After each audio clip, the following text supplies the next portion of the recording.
The gunshot that shattered the evening stillness of Ouray, Colorado in June of 1882, sent Delilah Kane stumbling from the Silver Bell Saloon with blood on her hands and terror in her eyes, though the blood belonged to another, and the terror was born of what had just transpired inside those garish painted walls. She ran through the muddy street, her green silk dress torn at the shoulder, her dark auburn hair falling loose from its careful pins, her breath coming in ragged gasps that burned her throat. Behind her, men were shouting, their voices angry and cruel, and she knew that if they caught her, there would be no mercy. The mountain air was thin and cold even in summer, and it cut through her lungs like knives as she fled toward the edge of town, where the buildings gave way to wilderness. Delilah had come to Ouray 3 months ago, with promises ringing in her ears. Jacob Marlowe, the man who owned the Silver Bell, had met her in Denver and told her she could sing in his establishment, that she would be treated like a lady, that she would make enough money to send back to her ailing mother in Pennsylvania.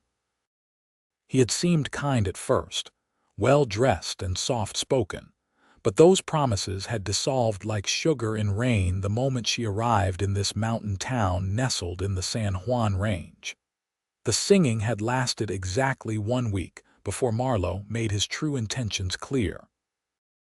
When she refused him, he grew vicious. He took her papers, her money, everything she had brought with her. He told her she owed him for her passage, for her room, for her meals.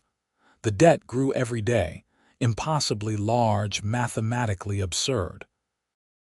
And when she still refused to become what he wanted her to become, he locked her in a room upstairs and told her she would stay there until she learned to be grateful. Tonight, she had finally gotten her chance. A fight had broken out downstairs, something about cards and cheating, and in the chaos, her door had been left unlocked. She had crept down the back stairs, desperate and terrified, only to find Marlowe waiting at the bottom. He had grabbed her, his fingers digging into her arms hard enough to bruise, and when she struggled, he struck her across the face with enough force to split her lip. But then Charlie Hastings, one of the card players, had intervened. Charlie was young, perhaps 25, and he had always been kind to Delilah, slipping her bread when he could, treating her like a human being. He told Marlowe to let her go, his voice steady despite the danger. Marlowe had laughed and reached for the gun at his hip. The shot still echoed in Delilah's mind. Charlie had been faster. Marlowe had fallen, clutching his shoulder, screaming for help, and Charlie had shoved Delilah toward the back door and told her to run, to get away while she could. So she ran. The buildings were thinning now, and ahead she could see the dark shapes of pine trees against the deepening blue of twilight. The San Juan Mountains rose around Ouray like ancient sentinels, their peaks still white with snow despite the summer season. She had no plan, no destination, only the desperate need to put distance between herself and the Silver Bell. Her thin boots, designed for indoor wear, were poor protection against the rocky ground, and she felt stones cutting through the worn soles. She stumbled, caught herself, kept running.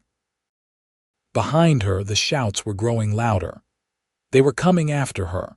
The tree line was close now, so close. If she could just make it to the forest, perhaps she could hide, perhaps the darkness would conceal her. Her lungs were on fire, her legs trembling with exhaustion, but fear drove her forward.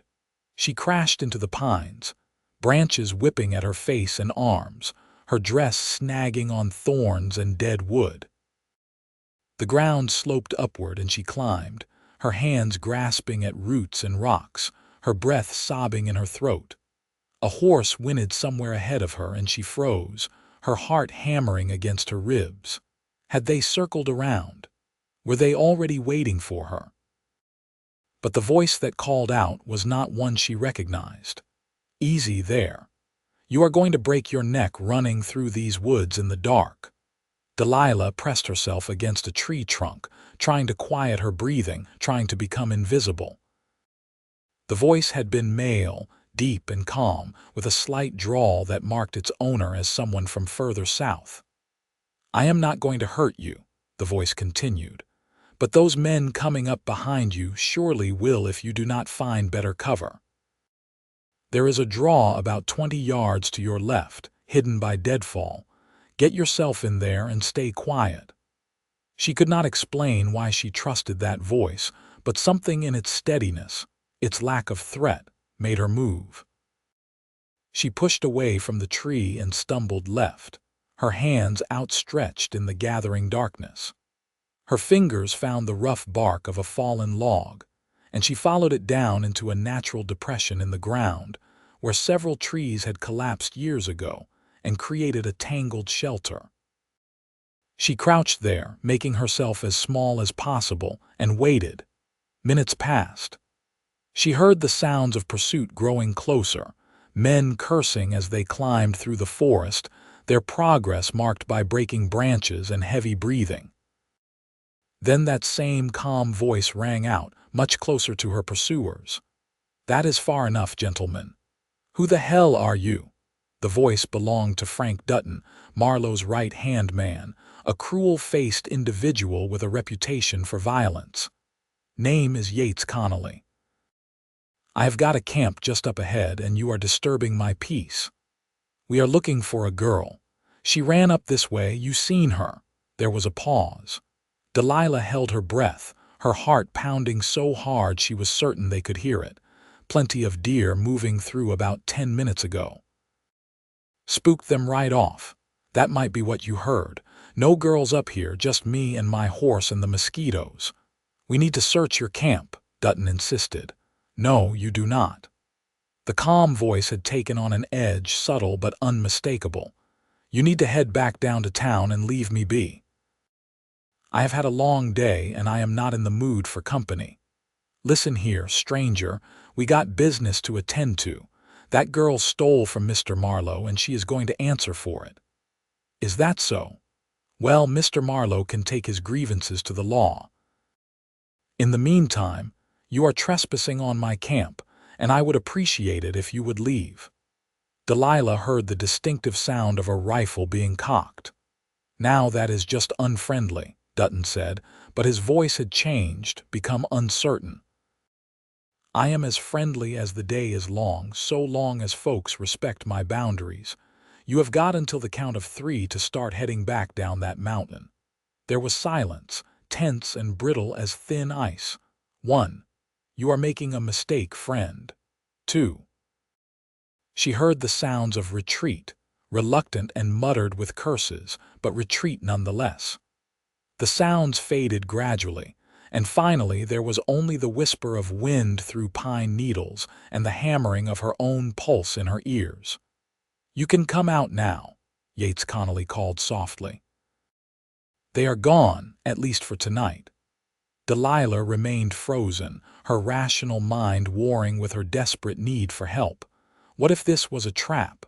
What if this stranger was worse than the men she had fled? But she had little choice. She was alone in the wilderness with no supplies, no warm clothing, and no knowledge of how to survive in these mountains. As the adrenaline began to fade, she became aware of how badly she was shaking, how cold the night air had become, how much her body ached from the violence it had endured. Slowly, she crawled out from beneath the deadfall, wincing as her torn dress caught on branches. She stood on trembling legs and looked around. A match flared in the darkness, and in its brief light she saw him for the first time. Yates Connelly was tall, lean in the way of men who spend their lives outdoors, with broad shoulders and long legs. His hair was dark beneath his worn hat, and his face was shadowed, but she caught the impression of strong features and steady eyes. He lit a small lantern, adjusting the wick until it cast a gentle golden glow. "Come on over to the fire," he said, gesturing to a small camp where flames crackled in a careful ring of stones. "You look about ready to collapse." She moved toward him on unsteady feet, her body starting to register all the small injuries she had accumulated in her flight. When she stepped into the firelight, he got his first good look at her, and she saw his expression change, saw anger flash across his features. "Who did that to your face?" She raised a hand to her split lip, having almost forgotten it. "It does not matter. It matters. Sit down before you fall down." There was a saddle on the ground near the fire, and she sank down beside it gratefully, her legs finally giving out. He moved to his horse, a sturdy bay gelding that watched the proceedings with calm interest, and retrieved a bedroll and a canteen. He handed her the canteen first. "Drink slowly." The water was cold and sweet, and she had not realized how thirsty she was until it touched her lips. She forced herself to sip rather than gulp, though her body screamed for more. He shook out the bedroll and draped it around her shoulders. It smelled of horse and leather and wood smoke, but it was warm, and she pulled it close with shaking hands. Yates settled himself on the opposite side of the fire, giving her space, and studied her with eyes that held more kindness than she had seen in months. In the firelight, she could see him more clearly now. He was perhaps 28 or 30, with a face that was handsome in a rough-hewn way, marked by sun and weather. His eyes were a pale color, gray or blue, she could not quite tell, and they held a directness that was somehow reassuring rather than threatening. "My name is Yates Connelly," he said again, as if they were meeting at a church social rather than in a desperate flight through the wilderness. "I've got a ranch about 40 miles north of here, up near Ridgway. I am heading back tomorrow after picking up supplies in Ouray." She nodded but did not speak, still not entirely certain she could trust this strange kindness. "You do not have to tell me your name if you do not want to," he continued, "but I would like to know if you are hurt anywhere besides your face. Do you need medical attention?" "No," she whispered, her voice hoarse from running and fear. "Just bruises." He nodded slowly. "Those men said you stole from someone named Marlowe. I am guessing that is not the truth of it." Delilah felt tears prick her eyes, hot and unwelcome. She had not cried when Marlowe locked her away, had not cried when he struck her, but now, faced with this stranger's gentle concern, she felt her composure crumbling. "I did not steal anything," she said, her voice breaking. "I just wanted to leave. Where were you being kept?" "The Silver Bell Saloon." The words tasted bitter. Understanding flickered across his face. He had been to Ouray before, clearly, and knew what kind of establishment the Silver Bell was, what Jacob Marlowe was. "How long?" "3 months. He promised me work as a singer. I came from Denver with a contract, but it was all lies. He took everything I had and told me I owed him money. When I would not become what he wanted, he locked me in a room." Yates was quiet for a long moment, his jaw tight. When he spoke, his voice was carefully controlled. "And tonight you got free. There was a fight. A man named Charlie Hastings helped me. He shot Marlowe." The memory made her voice shake. "I do not know if Marlowe is dead or alive. I just ran." "Charlie Hastings is a good man," Yates said. "If he shot Marlowe, Marlowe deserved it." "They will come looking for me again in the morning," Delilah said, and now the tears did fall, hot tracks down her bruised cheeks. "They will not stop. Marlowe has friends, powerful friends. The sheriff in Ouray is in his pocket. I have nowhere to go, no money, nothing. I have been ruined. My reputation, my chances of finding honest work, everything. I am ruined." The words came out in a sob, all the fear and despair of the past months pouring out of her. She buried her face in her hands, her shoulders shaking. She heard movement, and then Yates was beside her, not touching her, but close enough that she could feel his presence, solid and steady. "Then we will start fresh together tonight," he said quietly. She looked up at him through her tears, not understanding. "You need to get away from here. somewhere Marlowe and his people cannot reach you," Yates continued. "I need help on my ranch. It is honest work, hard work, but honest. You can come with me tomorrow and we will put you beyond the reach of men like Marlowe." "You do not know me," she whispered. "I could be lying. I could be exactly what they said." "You are not," he said with absolute certainty. "I have seen enough of the world to know the difference between victims and villains. Those men were hunting you like an animal. Whatever happened in that saloon, you were the one wronged, not the other way around. Why would you help me? What do you want from me?" It was a fair question, born of bitter experience, and he did not flinch from it. "I want what I said, help on the ranch. I lost my last hired hand 2 months ago when he decided to try his luck in the silver mines. The work has been piling up, and I could use someone who can cook and keep house and maybe help with the lighter chores. I will pay you fair wages, give you your own room, and ask nothing more than a good day's work. You will be safe there, I give you my word." "Your word?" She almost laughed, except it would have turned into more tears. "I believed a man's word before, I know, and I am sorry for that. But I am not asking you to believe me right now. I am asking you to take a chance because the alternative is worse.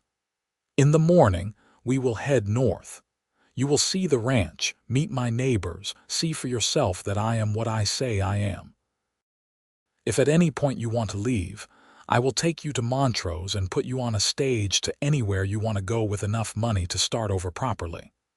But tonight, you need rest, and you need to be away from Ouray." Delilah studied his face in the firelight, looking for deception, for hidden motives, for the cruelty she had learned to expect.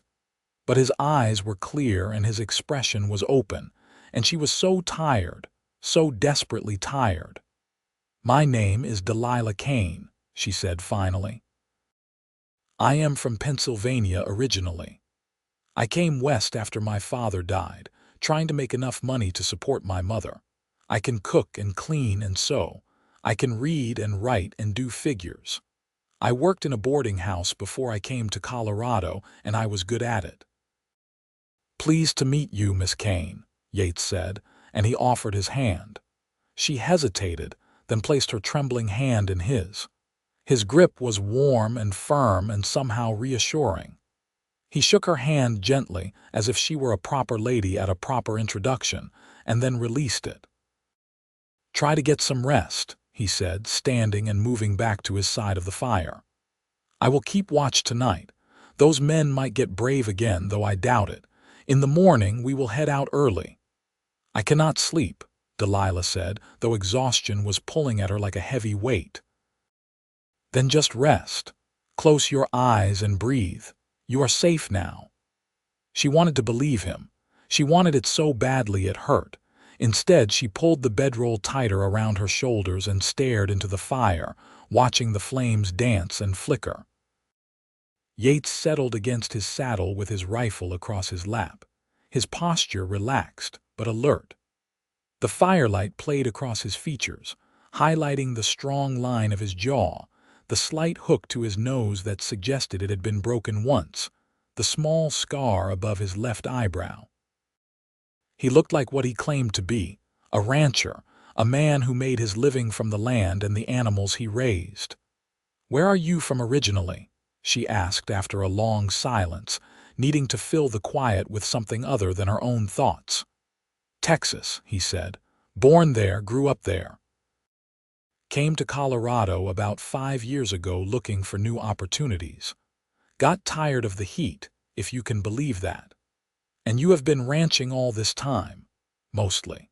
Did some scouting work for the Army for a while, helped map some of the territory up in these mountains. Saved my pay and bought land near Ridgway. It is beautiful country, good grazing, plenty of water. I run cattle mostly, some horses." "You live alone?" "Yes, just me and the livestock and the occasional visiting neighbor. It can be lonely sometimes, but it is peaceful. After some of the things I have seen, peace is worth more than company." She heard the weight of experience in those words, the hint of old pain. "What kinds of things have you seen?" He was quiet for a moment, and she thought he might not answer. Then he said, "I was at Glorietta Pass during the war. I was young, 16, and I thought I was going to be a hero. War is not heroic, Miss Kane.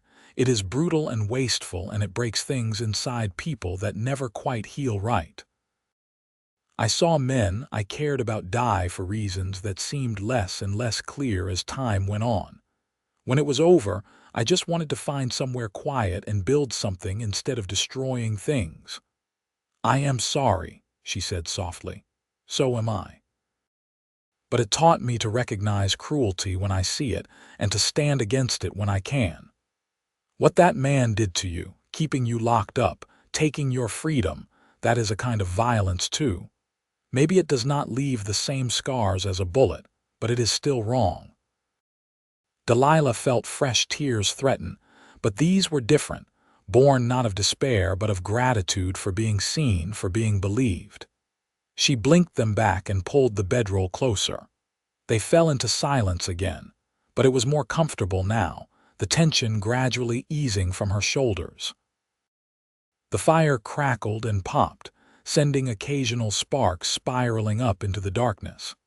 An owl called somewhere in the forest, and Yates's horse shifted its weight and blew softly through its nostrils.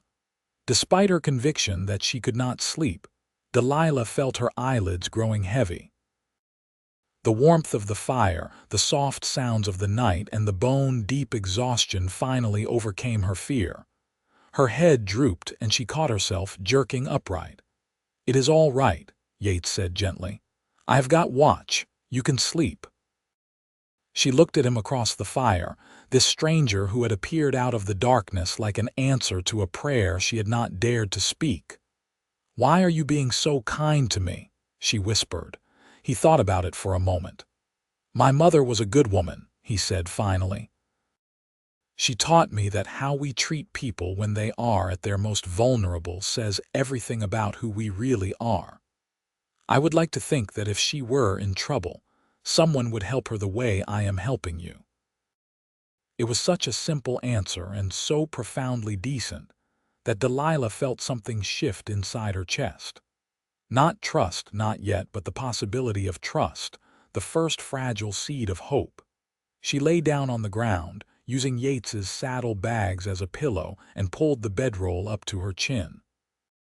The ground was hard and cold, but after 3 months of sleeping on a thin mattress in a locked room, it felt like freedom. She closed her eyes and listened to the sounds of the night. She heard Yates moving quietly, adding wood to the fire, checking on his horse. She heard the wind in the pines and the distant rush of water from a mountain stream. She heard the steady rhythm of her own breathing, slowly calming, gradually steadying. And finally, impossibly, she slept. When Delilah woke, the sky was the pale gray of early dawn and the smell of coffee filled the air. She sat up slowly, her body stiff and aching from the previous day's ordeal and the night on hard ground. Yates was crouched by the fire, tending a small pot that sat on the coals. "Morning," he said when he saw her stir. "Coffee will be ready in a minute. I've got some jerky and hardtack for breakfast. It is not fancy, but it will see us through until we can get to better supplies." She pushed her hair back from her face, wincing when her fingers brushed the bruise on her cheek. "Thank you." He poured coffee into a tin cup and handed it to her carefully. The cup was hot, and she wrapped her cold hands around it gratefully, letting the warmth seep into her fingers. The coffee was strong and bitter, but it was hot and it chased away some of the morning chill. She sipped it slowly, watching Yates as he moved around the camp with efficient, economical movements. He had clearly done this many times before, breaking camp in the early morning light. "We should head out soon," he said. "I want to put some distance between us and Ouray before the day gets going. Are you able to ride? I have ridden before, but not recently. You can ride double with me until we get to a place where we can get you a proper mount and some better clothes." Those are not going to serve you well in the mountains."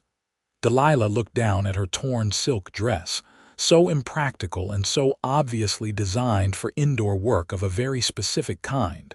Shame heated her cheeks. "I have nothing else." "I know. We will fix that today. There is a trading post about halfway to the ranch. The woman who runs it is good people. She will have something more suitable." They ate a quick breakfast of the promised jerky and hardtack, which was every bit as unappetizing as it sounded but filled the empty hollow in Delilah's stomach. Then Yates saddled his horse while she stood awkwardly to the side, unsure how to help. The horse was a gelding, deep chestnut with a white blaze down its face and intelligent dark eyes. It stood patiently while Yates worked, clearly accustomed to the routine. "This is Copper," Yates said, stroking the horse's neck. "He is steady and smart. He will take good care of us." When everything was packed and secured, Yates swung up into the saddle with easy grace and then extended his hand down to Delilah. "Put your foot on mine and I will pull you up." She did as instructed, placing her small boot on his stirrup and gripping his hand. He lifted her as if she weighed nothing, and suddenly she was behind him on the horse, uncertain where to put her hands. "You are going to need to hold on," Yates said matter-of-factly. "These mountain trails can be rough. Hold onto my waist and try to move with the horse, not against him." Delilah hesitated, then gingerly placed her hands on his waist. Even through his shirt she could feel the solid warmth of him, the strength in his lean frame. It felt strange to be this close to a man, to be touching him, but there was nothing threatening in it, nothing that made her skin crawl the way Marlowe's touch had. Yates clicked his tongue and Copper started forward, picking his way down the mountainside with careful steps. The morning sun was just beginning to paint the peaks with gold, and the air was crisp and clean, scented with pine and earth and growing things. They rode in silence for a while, Delilah gradually relaxing into the rhythm of the horse's gait. The path Yates chose led them away from Ouray, north through valleys and over ridges that offered stunning views of the San Juan Range. The mountains rose around them in endless waves of green and gray and white, vast and beautiful and indifferent to human concerns. After about an hour, Yates spoke. "You doing all right back there?" "Yes," Delilah said, and was surprised to find it was true. Her body ached and her face hurt and her future was utterly uncertain, but in this moment, riding through the mountains in the clear morning air, she felt something she had not felt in months. She felt free. "Good. We will reach the trading post around midday if we keep a steady pace. Mrs. Fletcher runs it with her husband. They are decent folk. She will not ask questions if I tell her not to. Will people know about what I was where I was?" "You are not anything except a prisoner," Yates said firmly. "And no, they will not know unless you tell them. This is big country, Miss Kane.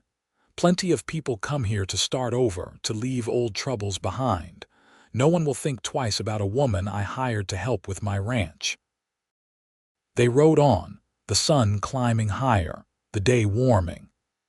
Delilah found herself studying the back of Yates's head, the way his dark hair curled slightly over his collar, the breadth of his shoulders, the easy confidence with which he sat in the saddle. He had saved her life, she realized. If he had not been camped in those woods, if he had not stood between her and her pursuers, she would likely be back in Marlowe's custody now, or worse. "Why were you camped there?" she asked suddenly.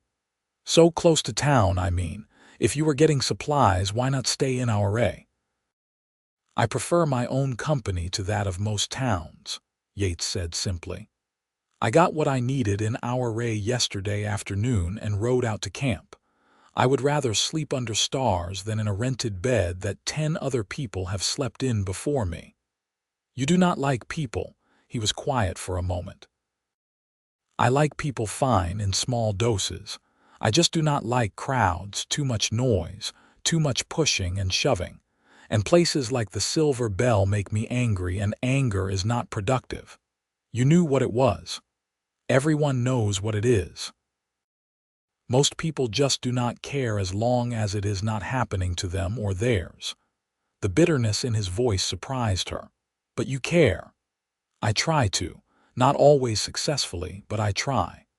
My mother raised me to believe that every person has worth, that their circumstances do not define their value. She would have liked you, I think. Would have. She passed 5 years ago, fever. My father followed her 6 months later. I think he just did not want to be here without her. I am sorry, Delilah said softly, and meant it. So am I. They were good people, better than I will ever be.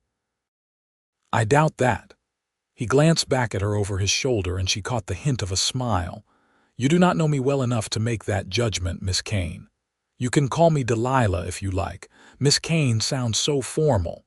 All right, Delilah, and you can call me Yates. No need for misters between employer and employee. Employer and employee. The words were a reminder of what this was, a business arrangement, nothing more. Delilah told herself that was good, that she should maintain distance, that trusting too quickly had gotten her into terrible trouble before. But some small part of her was disappointed by the formality of it. They rode through country that grew increasingly beautiful as the morning progressed. They passed through meadows filled with wildflowers, purple and yellow and white, and forded crystal-clear streams that ran cold with snowmelt. They saw deer grazing in the distance, and once, high on a ridge, the silhouette of what might have been a mountain lion or might have been a trick of light and shadow. True to Yates's prediction, they reached the trading post around midday. It was a sturdy log building set in a clearing, with a corral out back and a neat vegetable garden to one side. Smoke rose from the chimney, and as they rode up, a woman emerged from the building. Mrs. Fletcher was perhaps 50, with iron-gray hair pulled back in a practical bun and sharp blue eyes that missed nothing. She looked at Delilah's torn dress and bruised face, and her expression hardened. "Yates Connelly," she said, "what trouble have you brought to my doorstep?" "No trouble, Mrs. Fletcher. This is Miss Delilah Kane. She's going to be working at my ranch, helping with the house and such. She needs some proper clothes and maybe a few other necessities. I will pay in cash. Mrs. Fletcher looked Delilah over more carefully, and Delilah resisted the urge to look away to hide her face. Instead, she met the older woman's eyes steadily. "You hurt bad?" Mrs. Fletcher asked bluntly. "I will heal," Delilah said. "That is not what I asked. Nothing that will not mend with time." Mrs. Fletcher nodded slowly. "All right then. Come inside, girl. Let's see what we can do for you. Yates, you can wait out here. This is women's business." Yates helped Delilah down from the horse, his hands steady at her waist, and then stepped back. "I will be right here if you need anything." Delilah followed Mrs. Fletcher into the trading post, which was dim and cool after the bright sunshine outside. The building was crammed with goods, everything from food supplies to tools to bolts of cloth, all organized with surprising efficiency. "Strip down," Mrs. Fletcher said without preamble. "I beg your pardon. That dress is fit for nothing but burning, and I need to see if you have injuries that need tending. I have got a screen over there for your privacy. Get behind it and strip down to your undergarments." Delilah did as she was told, her fingers fumbling with the buttons of her ruined dress. Behind the screen, she peeled off the green silk and stood shivering in her chemise and drawers, both of which had seen better days. Mrs. Fletcher appeared with a bundle of cloth and a knowing eye. She examined the bruises on Delilah's arms, the marks on her wrists where ropes had held her during one of Marlowe's attempts to break her spirit, the fading fingerprints on her shoulders. "Man did this?" Mrs. Fletcher asked. "Yes." "The same man who gave you that split lip?" "Yes." "And Yates?" "Yates saved me from him." Mrs. Fletcher made a satisfied sound. Good. That boy has a decent heart. Too decent for his own good sometimes, but decent nonetheless. Here, put these on. She handed Delilah a simple cotton shift, much warmer and more practical than her silk undergarments, followed by a split riding skirt in dark brown wool, a white cotton blouse, and a leather vest. There were also wool stockings and a pair of sturdy boots that were only slightly too large. "Those should serve you better than what you had," Mrs. Fletcher said. "I will throw in a coat, too. Gets cold in the mountains, even in summer." "Thank you," Delilah said, her voice tight with emotion. "Do not thank me yet. That will be coming out of your pay, I expect. Yates will not cheat you, but he will not let you take charity either. He is proud that way. I do not mind paying. This is more kindness than I have known in a long time." Mrs. Fletcher's expression softened slightly. "Where are you from, girl?" "Pennsylvania originally. I came to Colorado looking for work, and found trouble instead." "Yes. Well, you are in good hands now. Yates's ranch is a good place. Hard work but honest. He will treat you fair. You keep your nose clean and do your job and you will be all right." Delilah finished dressing in her new clothes, which fit reasonably well and felt like armor after the flimsy silk dress. Mrs. Fletcher helped her braid her hair and pin it up in a more practical style, and then handed her a wide-brimmed hat. "Sun up here will burn you fierce if you are not careful. Keep your head covered." When Delilah emerged from behind the screen, Mrs. Fletcher nodded approvingly. "Better. You look like a ranch hand now instead of a dance hall girl." Delilah flinched at the term, but Mrs. Fletcher was not being cruel, just stating facts. They went back outside where Yates was waiting, leaning against the corral fence and talking with a grizzled man who must have been Mr. Fletcher. Both men looked up as the women approached. "Well now," Mr. Fletcher said, "that is a sight more practical." Yates's expression was harder to read. His eyes traveled over Delilah's new outfit, and something flickered in his gaze, approval maybe, or relief. "Suits you better," he said simply. "Mrs. Fletcher went inside and returned with a bundle that included the coat she had promised, some basic necessities like soap and a comb, and a few other items. Yates paid for everything without complaint, counting out coins from a leather pouch. "I've got a horse you might be interested in too," Mr. Fletcher said. "Bought her off a widow heading back east last month. She is getting on in years but still sound, and she has got a gentle temperament. Would be good for a woman learning to ride regular." They walked around to the corral where a gray mare stood dozing in the sun. She was older, as Mr. Fletcher had said, with some white around her muzzle, but her eyes were kind and her build was sturdy. "What do you think?" Yates asked Delilah. "I think she is beautiful," Delilah said honestly. "Can you try her out?" Yates asked Mr. Fletcher. "Sure can. Let me get a saddle." 20 minutes later, Delilah was sitting astride the gray mare, who had indeed proven to be gentle and patient with her inexperienced rider. The saddle felt strange and precarious, but the mare stood steady while Delilah found her balance. "Walk her around the corral a bit," Yates instructed. "Get a feel for her." Delilah did, and by the time she had made 2 circuits of the corral, she was starting to feel slightly more confident. The mare responded to the lightest touch on the reins, and her gait was smooth and even. "I think she will do just fine," Yates said. "What are you asking for her, Fletcher?" They haggled briefly over price, and then Yates counted out more coins. "We will need a saddle too and tack." By the time they were ready to leave the trading post, Delilah was outfitted not just with clothes but with her own horse, saddle, and supplies. It felt surreal, like a dream she might wake from at any moment. "What should I name her?" she asked Yates as they prepared to ride out. "She is your horse. You should choose." Delilah thought about it, looking into the mare's soft brown eyes. "Dove, I will call her Dove." "That is a good name," Yates said. They mounted up, Delilah on Dove and Yates on Copper, and set out northward once more. Riding her own horse was different from riding behind Yates, more independent but also more challenging. Delilah had to concentrate on her balance, on the reins, on the rhythm of Dove's movement. Yates kept Copper to a gentle walk, staying close enough that he could offer guidance but giving Delilah space to learn. They rode through the afternoon, the landscape gradually changing as they climbed higher into the mountains. The air grew thinner and cooler, and the views became even more spectacular. "We are getting close to Ridgway," Yates said as the sun began its descent toward the western peaks.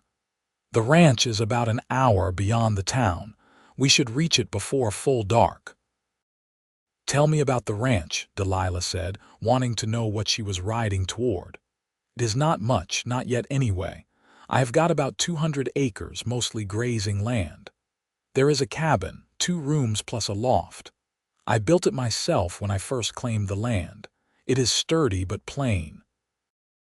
There is a barn for the horses and a small bunkhouse that I use for storage now since I have not had a hired hand in a while. The creek runs through the property, so there is always fresh water. In summer, it is about as close to paradise as a place can get. In winter, it is hard but manageable." "It sounds wonderful," Delilah said, and meant it. "It is home. I have worked hard to build it into something sustainable. I run about 50 head of cattle right now, and I am hoping to expand that over the next few years. I also have a dozen horses, including Copper. Some I use for work, some I am training to sell. What will my duties be? Cooking, mostly, and keeping the house clean. If you are willing and able, helping in the vegetable garden and with the chickens. Maybe learning to help with the horses if you take to it. I will not ask you to do anything with the cattle. That is heavy work and sometimes dangerous. And I will not ask you to do more than you are capable of. Fair pay for fair work, that is all." "What is fair pay?" $20 a month plus room and board. If that seems low, we can negotiate." Delilah almost laughed. $20 a month was more than she had made at the boarding house in Pennsylvania, and far more than Marlowe had ever paid her, which was nothing. "That is more than fair," she said. "Good. Then we have an agreement." They rode on in companionable silence as the sun painted the sky in shades of orange and pink and purple. They passed through Ridgway, a small town that consisted of little more than a main street with a general store, a blacksmith, a church, and a handful of houses. A few people waved to Yates as they passed, and he waved back but did not stop. Beyond the town, they followed a trail that wound along a creek, the water rushing and tumbling over rocks. The sound was soothing, and Delilah found herself relaxing in the saddle, her body adjusting to the rhythm of Dove's walk. Then they crested a small rise, and Yates pointed ahead. "There, that is home." The cabin sat in a clearing beside the creek, backed by a stand of aspen trees that shimmered silver green in the fading light. It was log-built, as he had said, with a stone chimney and a covered porch. The barn was nearby, painted red, and there was a corral and several other outbuildings. Cattle grazed in a distant pasture, and the whole scene was framed by mountains that rose like sentinels on all sides. It was beautiful, it was peaceful, it looked like something out of a dream. "It is perfect," Delilah breathed. Yates looked pleased. "Come on. Let's get the horses settled and I will show you around." They rode down to the cabin, and Yates helped Delilah dismount before leading both horses to the barn. The building was well maintained, with several stalls and a tack room. Yates showed Delilah how to unsaddle Dove and brush her down, working patiently until she felt confident in the basic care of her horse. "You did well today," Yates said as they gave both horses hay and fresh water. "Riding for hours on your first real day is not easy." "I am going to be sore tomorrow," Delilah predicted. Yes, you are, but it gets easier. They walked back to the cabin in the gathering dusk. Yates lit a lantern and led her inside. The interior of the cabin was simple but clean. The main room held a stone fireplace, a wooden table with 2 chairs, a couple of armchairs that had seen better days, and shelves lined with books and supplies. A kitchen area occupied one corner, with a cast iron stove and a dry sink. 2 doors led off the main room. "That one is my room," Yates said, pointing to the left. "This one will be yours." He opened the right-hand door to reveal a small bedroom with a narrow bed, a chest of drawers, and a window that looked out toward the mountains. It was sparse but clean, and the bed had fresh linens. "It is not much," Yates said, sounding almost apologetic. "It is mine," Delilah said softly. "That makes it everything." He looked at her for a long moment, and something passed between them, an understanding, a recognition of what freedom meant to someone who had been denied it. "I will make dinner," he said. "You should rest. It has been a long day." But Delilah shook her head. "You hired me to cook. Let me cook. You do not have to start tonight. I want to, please." He studied her face, then nodded. "All right, but I will help. We will cook together tonight, and tomorrow you can take over." They worked side by side in the small kitchen, and Delilah found a strange comfort in the simple tasks of preparing a meal. Yates had supplies, basic but adequate, and she made a simple stew with dried beef and vegetables while he baked biscuits in the oven. As they cooked, they talked. Yates told her about his neighbors, a family called the Hendersons who lived about 5 miles east, and an old-timer named Pete Sawyer who had a mining claim up in the hills. Delilah told him about growing up in Pennsylvania, about her father who had been a schoolteacher and her mother who took in sewing. "Why did you leave?" Yates asked. "My father died of pneumonia 2 winters ago. My mother tried to keep us going on her sewing, but it was not enough. I worked at a boarding house, but the pay was barely sufficient to keep us fed. When I heard that there were opportunities out west, good-paying jobs for women, I thought I could come here, make money, and send it back to her. I wrote to her every week from Denver, telling her I was fine, that I had found good work. When Marlowe took me to Ouray, I managed to get one more letter out, telling her I had a singing position. After that, he took my writing materials. She has not heard from me in 3 months. She must be so worried. We will send her a letter tomorrow," Yates said firmly. "Let her know you are safe." Delilah felt tears prick her eyes again. "Thank you."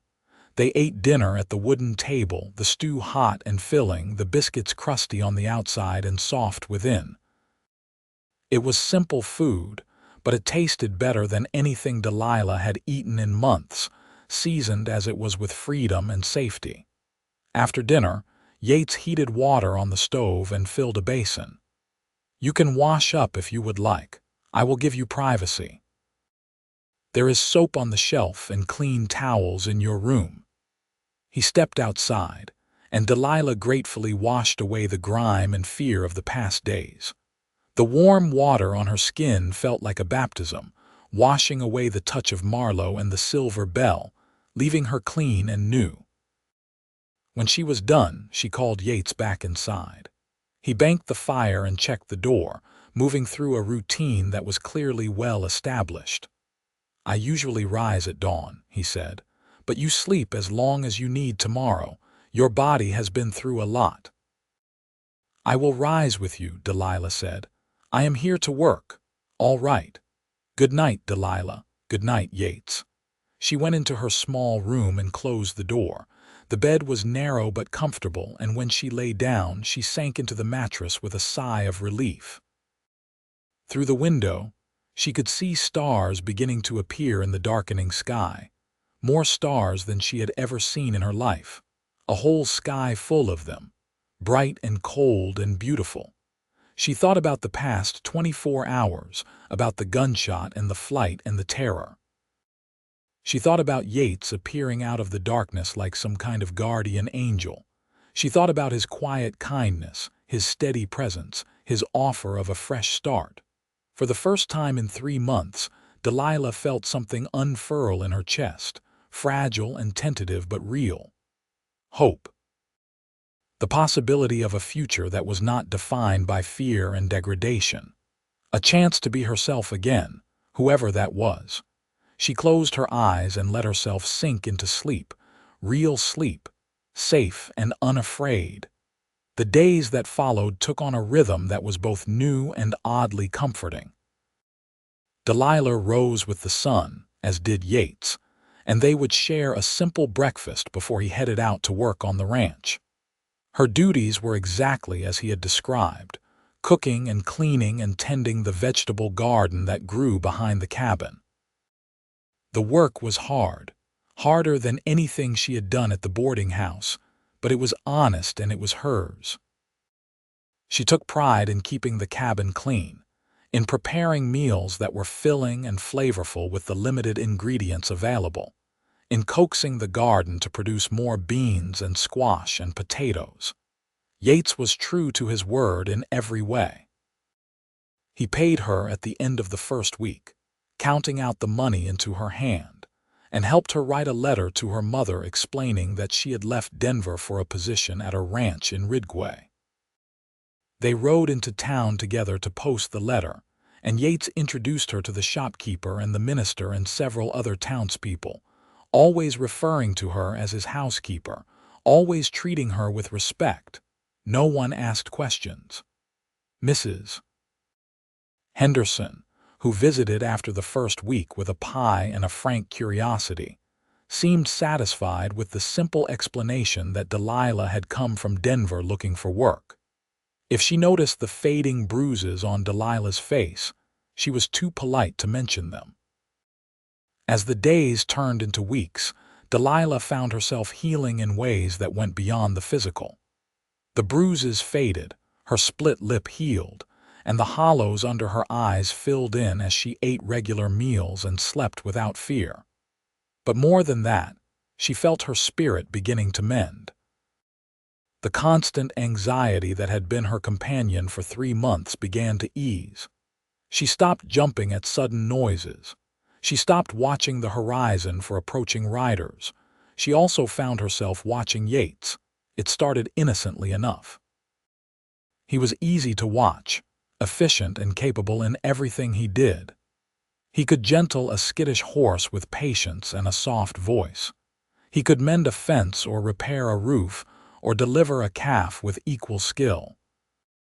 He worked from sunup to sundown, and he never complained, never raised his voice, never showed anything but steady competence. But it was more than his capability that drew her eye. It was the way he moved, the easy strength in his lean frame. It was the way his eyes crinkled at the corners when he smiled, which was not often but always genuine when it happened. It was the way he spoke to her, always respectful, always kind, but with a warmth that made her feel valued. He was a handsome man, she acknowledged, though his looks were not the polished handsomeness of city gentlemen. His face was weathered by sun and wind, his hands were calloused from hard work, and he had scars that spoke of a life lived outdoors and sometimes dangerously. But to Delilah, who had seen the ugliness that could hide behind a handsome face and fine clothes, Yates's rough edges were beautiful. She tried to ignore the growing warmth in her chest when he smiled at her. She tried to dismiss the flutter in her stomach when their hands accidentally brushed as they passed dishes at dinner. She tried to tell herself that what she felt was simply gratitude, that she was confusing rescue with romance. But as the weeks passed, she became increasingly certain that what she felt was more than gratitude. She noticed things about him. The way he always made sure she had enough firewood for the stove. The way he brought her wildflowers once, just a handful of columbines, saying they had been growing near where he was working and he thought they might brighten up the cabin. The way he listened when she talked, really listened, as if her words mattered. She noticed the way he looked at her sometimes, his gray eyes holding an expression she could not quite read.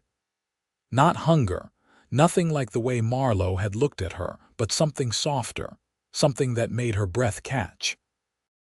One evening in late July, about 6 weeks after she had arrived at the ranch, they were sitting on the porch after dinner, watching the sunset paint the mountains in shades of gold and rose.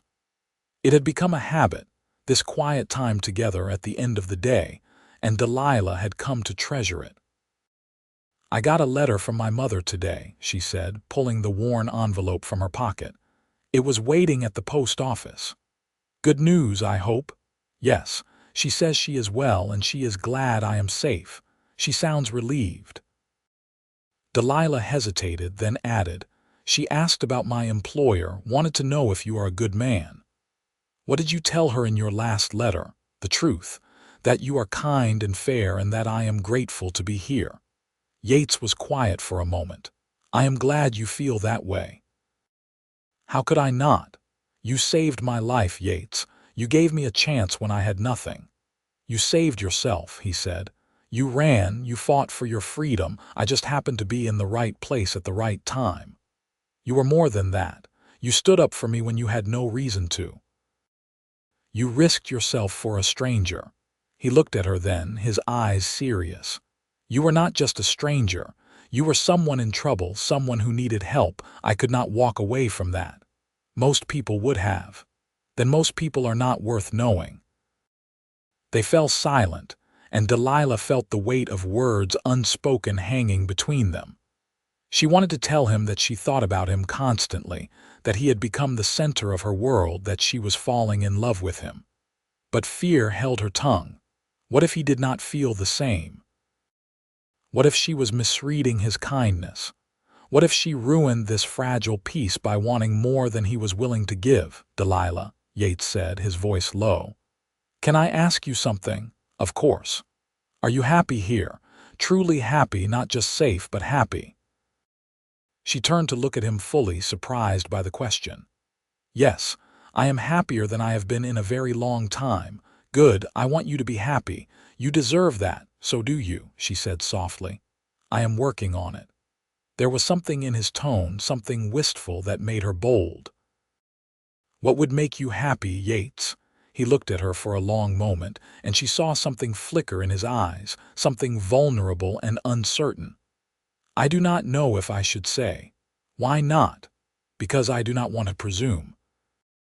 I do not want to make you uncomfortable or make you feel obligated in any way." Her heart was beating faster now.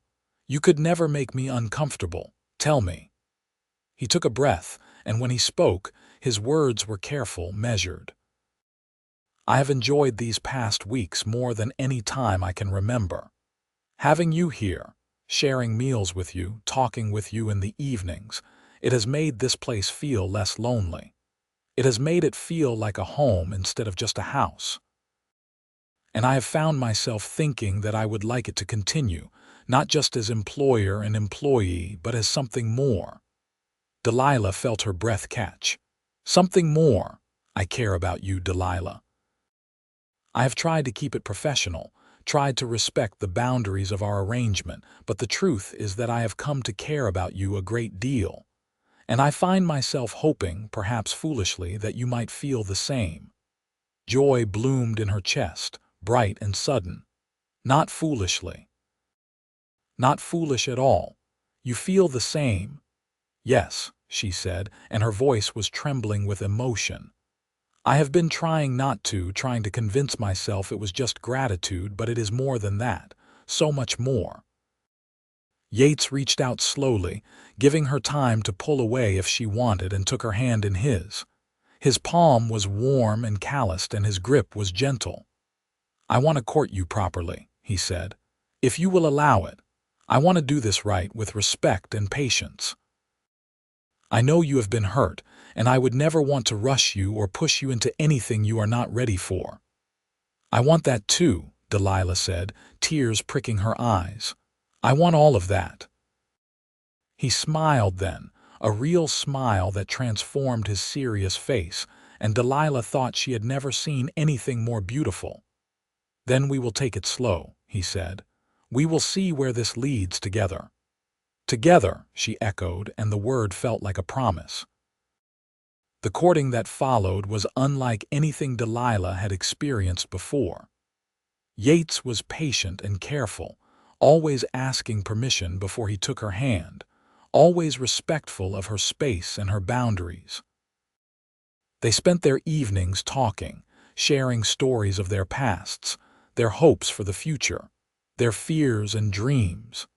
He told her about his childhood in Texas, about learning to ride before he could walk, about the endless sky and the hard men who had shaped him. He told her about the war and the things he had seen, the friends he had lost. He told her about coming to Colorado and falling in love with the mountains, about the dream of building something lasting. She told him about her father's quiet wisdom, about the books he had shared with her, about the love of learning he had instilled. She told him about the grief of losing him, about watching her mother struggle. She told him haltingly about Marlowe and the silver bell, about the fear and the helplessness and the shame. "You have nothing to be ashamed of," Yates said fiercely when she finished. "Nothing. What he did to you was criminal. You were brave to escape, brave to keep fighting." "I did not feel brave. I felt broken." "You were hurt. That is different from broken, and even broken things can be mended." As summer deepened into August, their relationship deepened too. Yates began to steal small touches, his hand on her back as they walked, his fingers brushing hers as they passed things across the table. Delilah found herself leaning into those touches, craving them, wanting more. One evening, as they sat on the porch watching stars emerge in the darkening sky, Yates turned to her and said, "May I kiss you?" Delilah's heart leaped. "Yes." He leaned in slowly, giving her time to change her mind, and pressed his lips to hers in a kiss that was gentle and sweet and full of restrained longing. His hand came up to cup her cheek, and she leaned into the touch, her own hands coming to rest on his shoulders. When they parted, both of them were breathing hard, and Yates rested his forehead against hers. "I have wanted to do that for weeks," he admitted. "So have I," she whispered. They kissed again, and this time there was more confidence, more passion, though Yates was careful to keep it controlled. When they finally drew apart, Delilah felt dizzy and happy and utterly safe. "I am falling in love with you," Yates said quietly. "I want you to know that. Not just attracted to you, though I am certainly that, but truly, deeply in love with you." "I am in love with you too," Delilah said, and saying the words aloud felt like stepping off a cliff and finding that she could fly. "I think I have been for a while now." "We should get married," Yates said, and then laughed at himself. "That is not a proposal, not a proper one anyway." "I am getting ahead of myself." "Why wait?" Delilah asked, surprising herself with her boldness. "I know what I want. I want to be with you, to build a life with you. If you are certain, then I am certain too." "Are you sure? We have only known each other for 2 months." "I have known you long enough to know you are the best man I have ever met. I have known you long enough to trust you with my life. I have known you long enough to know I want to spend the rest of my days with you." Yates pulled her close, wrapping his arms around her, and she felt his heart beating against her cheek. "Then yes," he said. "Yes, let's get married. Let's make this official. Let's build a life together." They were married 3 weeks later in the small church in Ridgway with Mrs. Henderson and Pete Sawyer as witnesses. Delilah wore a simple white dress that Mrs. Henderson had helped her sew, and she carried a bouquet of wildflowers that Yates had picked that morning. As she walked down the short aisle toward where Yates waited, his eyes bright with emotion, Delilah felt the weight of the past finally lift from her shoulders. She was not ruined. She was not broken. She was beginning again, fresh and new, with a man who loved her for exactly who she was. The minister spoke the familiar words, and when it came time for vows, Yates took both her hands in his and spoke directly to her, his voice steady and sure. "I promise to love you and protect you, to cherish you and respect you for all the days of my life. I promise to be faithful and true, to work beside you and build a future with you.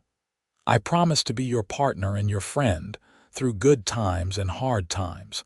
I give you my heart, freely and completely." Delilah felt tears streaming down her face as she responded with her own vows. "I promise to love you and stand beside you, to support you and trust you for all the days of my life. I promise to be faithful and true, to make a home with you and share in your dreams. I promise to be your partner and your friend through joy and sorrow. I give you my heart, freely and completely." They exchanged simple gold bands that Yates had purchased in town, and when the minister pronounced them husband and wife, Yates kissed her with a tenderness that made her heart ache with happiness. The small gathering of friends and neighbors cheered, and Mrs. Henderson dabbed at her eyes with a handkerchief. There was a simple celebration afterward at the Henderson house, with food and laughter and genuine warmth, and Delilah felt herself embraced by this small community in the mountains. As the sun set and they rode back to the ranch together, Delilah on Dove and Yates on Copper, she looked over at her husband and felt overwhelming gratitude for the twist of fate that had brought them together. "What are you thinking?" Yates asked, catching her gaze. "I am thinking that I am the luckiest woman alive. I would say I am the lucky one." "We can both be lucky," Delilah said, smiling. When they reached the cabin, Yates dismounted and came to help Delilah down. Instead of setting her on her feet, he swept her into his arms, making her laugh with surprise. "What are you doing, carrying my bride over the threshold? It is tradition."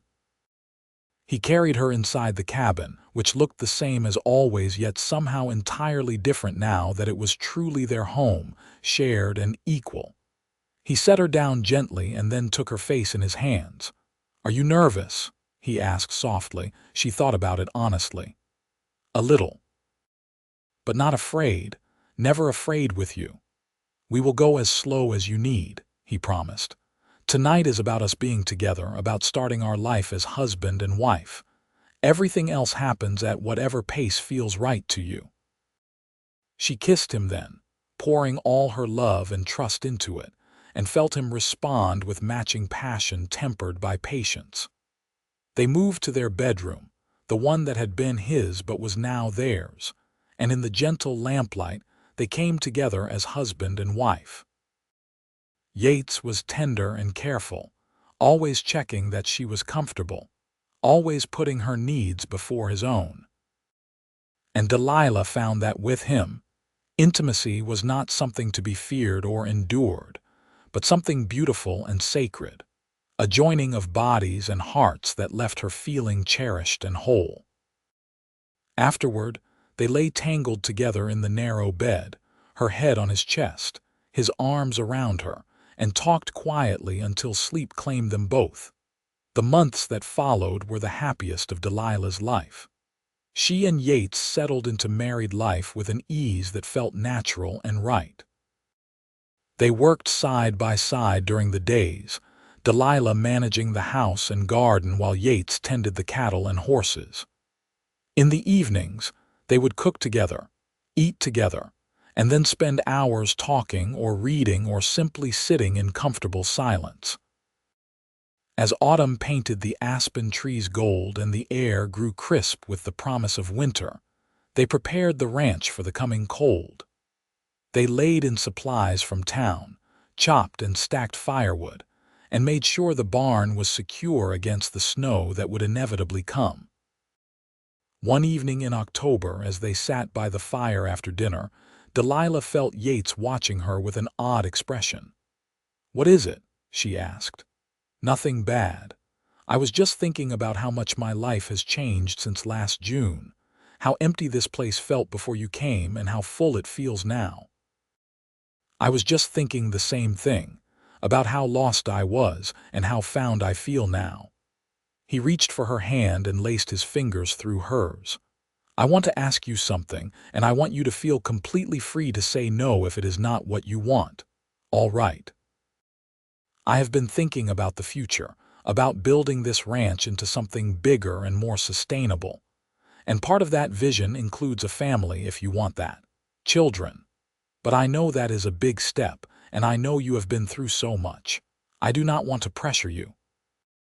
Delilah felt warmth bloom in her chest. "I want that too. I want a family with you. I want to fill this house with children and love and laughter." Yates's face lit up with a smile that made him look years younger. "Truly, truly. I cannot think of anything I want more than to have a child with you." He kissed her then, deep and thorough, and when they parted, his eyes were bright with emotion. "I love you, Delilah Connelly, more than I thought I could ever love anyone. I love you too, Yates. You gave me back my life. You gave me a future. You gave me hope." Winter came to the San Juan Mountains with a fury that took Delilah's breath away. Snow piled high against the cabin walls, and the wind howled through the pines with a voice like wolves. But inside the cabin, with a fire roaring in the fireplace and Yates beside her, Delilah felt safe and warm. The work was harder in winter, the simple task of caring for the animals becoming a daily battle against the elements. But they faced it together, Yates breaking trail through the snow to the barn, Delilah melting snow for water and cooking hearty stews that kept them fed and warm. In January, Delilah realized she was pregnant. She told Yates one evening after dinner, her heart pounding with excitement and nervousness. "Are you certain?" he asked, his voice tight with emotion. "As certain as I can be. All the signs are there." He pulled her into his arms and held her close, and she felt him trembling. "A baby. We are going to have a baby. Are you happy?" Happy does not begin to cover it. I am overjoyed. I am terrified. I am grateful beyond words. The pregnancy was not easy. Delilah was sick in the mornings, exhausted in the afternoons, and plagued by strange cravings and discomforts. But Yates was endlessly patient, taking over more of the household duties, making sure she rested, bringing her whatever odd foods she suddenly needed. As winter gave way to spring and her belly began to swell with their child, Delilah felt a contentment she had never imagined possible. She would sit on the porch in the afternoons, her hands on her growing belly, and watch Yates work with the horses and think about the family they were creating. Mrs. Henderson visited often, bringing advice and hand-me-down baby clothes and the reassurance of a woman who had birthed 4 children of her own. The community of Ridgway embraced Delilah and Yates, bringing gifts and offering help and celebrating the coming addition to their small town. In late September, as the aspen trees once again turned gold and the air grew crisp, Delilah went into labor. It was long and difficult, and there were moments when she thought she could not bear it. But Mrs. Henderson was there, experienced and calm, and Yates held her hand and whispered encouragement, and finally, after what felt like an eternity, their son was born. He was perfect, small and red-faced and wailing with the outrage of the newly born. Yates cut the cord with shaking hands, and then Mrs. Henderson placed the baby in Delilah's arms. "A boy," she said, her voice filled with wonder. "We have a son."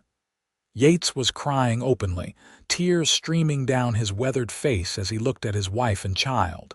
"He is beautiful. You are both beautiful."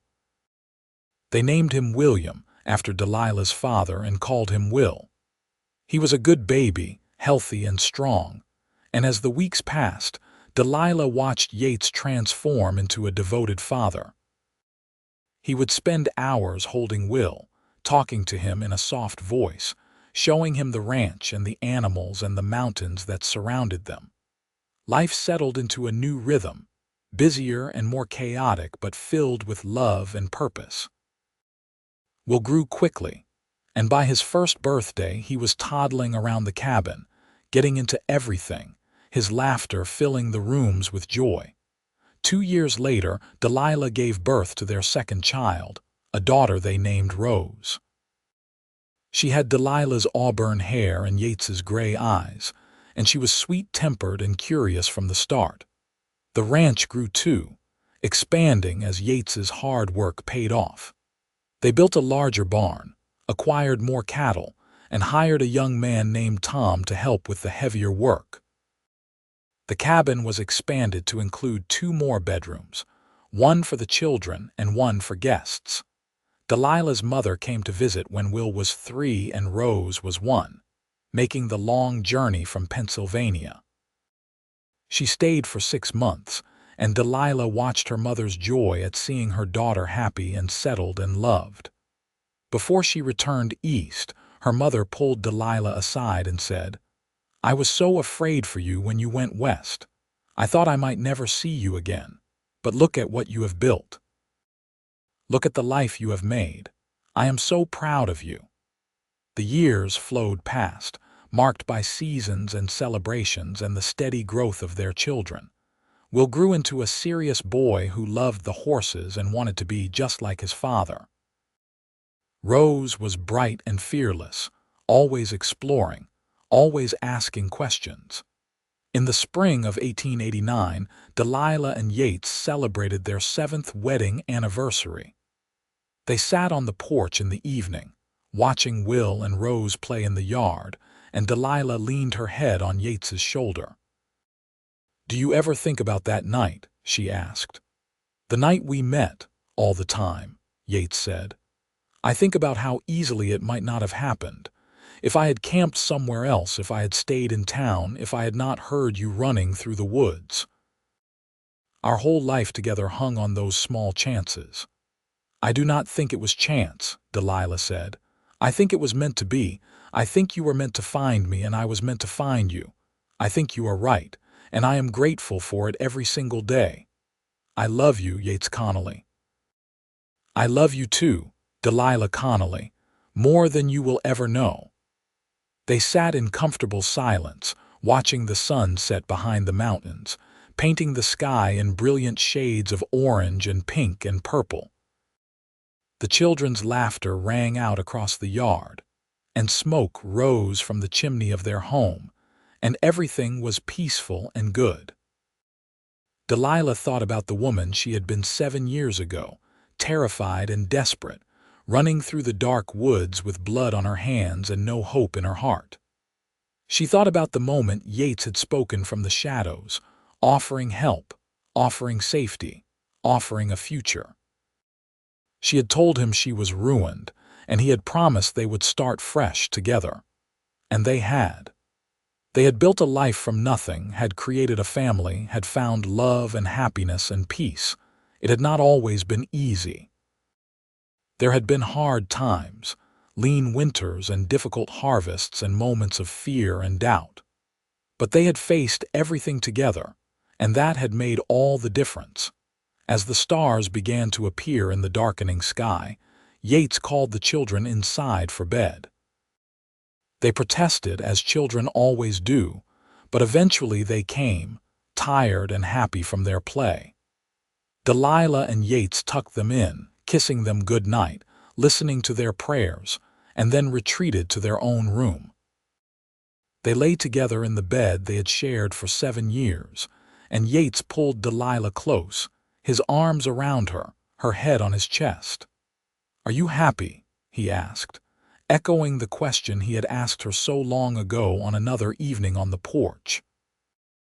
"More than I ever dreamed possible," she answered honestly. "You gave me everything, Yates. You gave me a home, a family, a life worth living. You gave me myself back when I thought I had lost everything. You gave me just as much.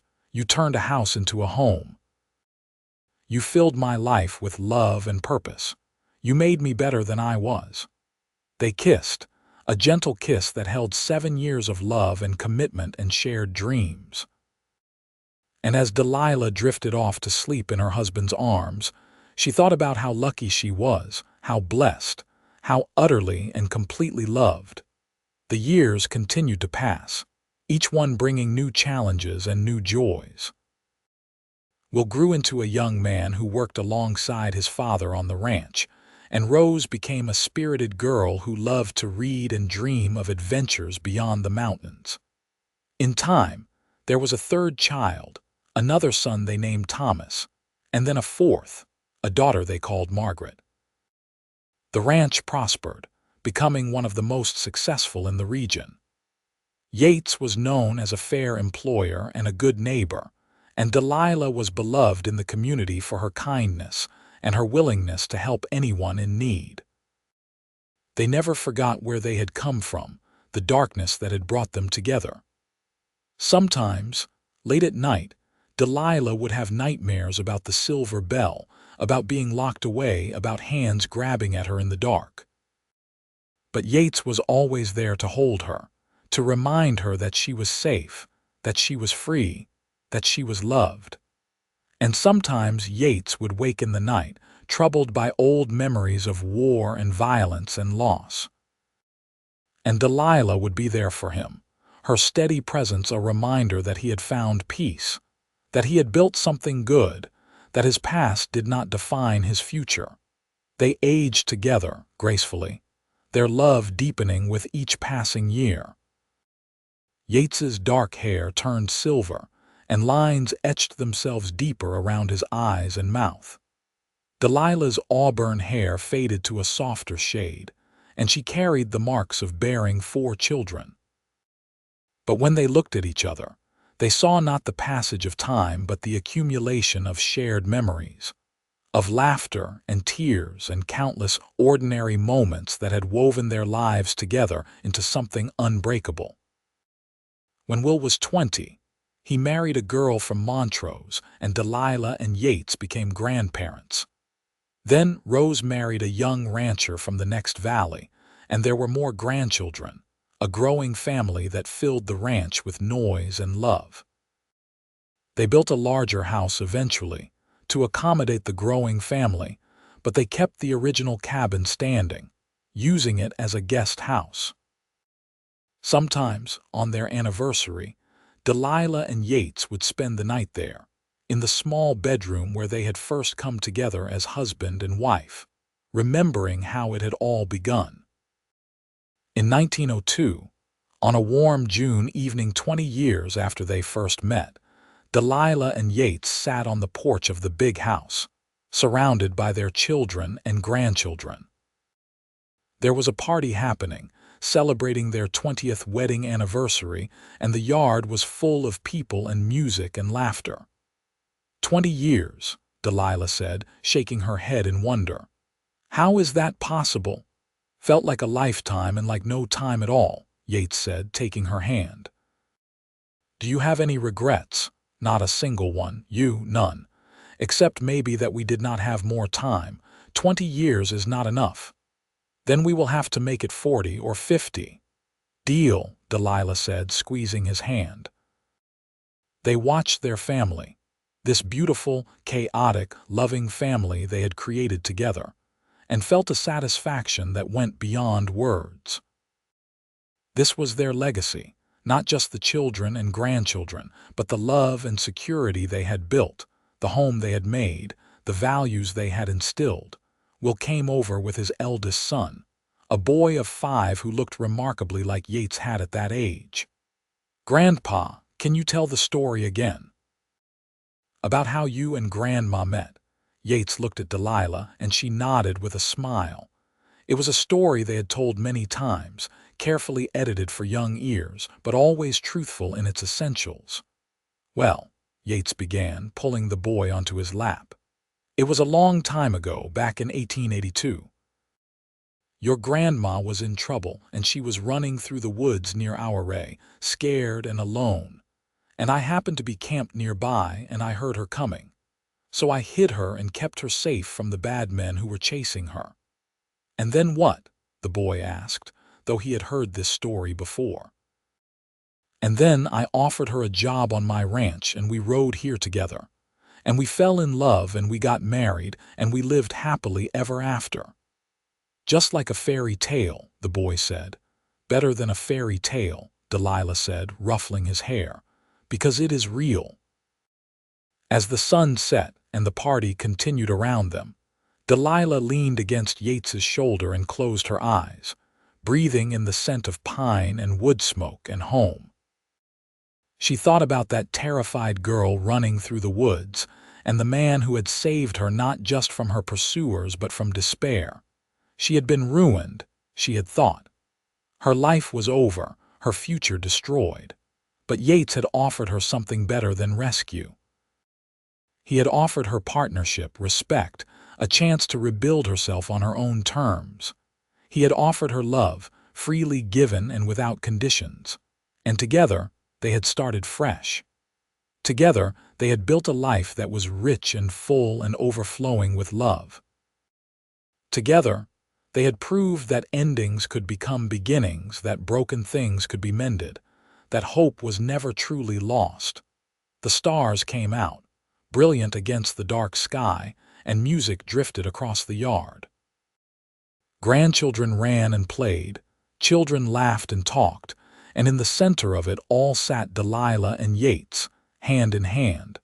Their love the foundation on which this entire beautiful structure had been built. They had started fresh, together, on that night 20 years ago.